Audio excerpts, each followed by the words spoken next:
اس کا بڑا معمولی اثر پڑتا ہے، لیکن یہ ایک ریڈ فلیگ ہے جس کی بنیاد کے اوپر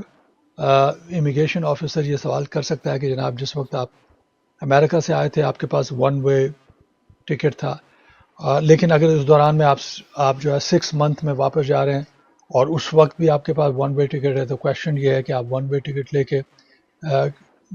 جا رہے ہیں، تو یہ ون وے ٹکٹ جو ہے وہ کیوں حاصل کیا جا رہا ہے اور کیا وجہ ہے؟ جس وقت واپس آ رہے ہیں تو ون وے ٹکٹ کا تو کوئی ایشو نہیں ہے، کیونکہ آپ یہاں پہ واپسی آپ کی ہو رہی ہے امریکہ میں جہاں پہ آپ رہ رہے ہیں۔ اس کے ساتھ جو امپورٹنٹ چیز ہے وہ یہ ہے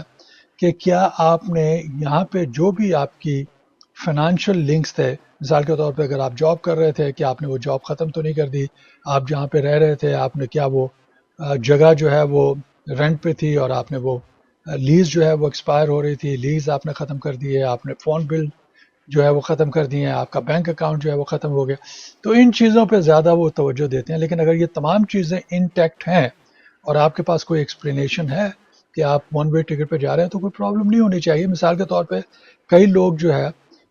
جب پاکستان سے یا بیرون ملک سے آ رہے ہیں، اگر انہوں نے ٹو وے ٹکٹ لیا ہوا ہے، ایک تو ٹکٹ وہ استعمال کریں گے آتے ہوئے، اور پھر کچھ مہینوں کے بعد اگر واپس جا رہے ہیں تو وہ ٹکٹ استعمال کر رہے ہیں، تو اس کی ایکسپلینیشن ہونی چاہیے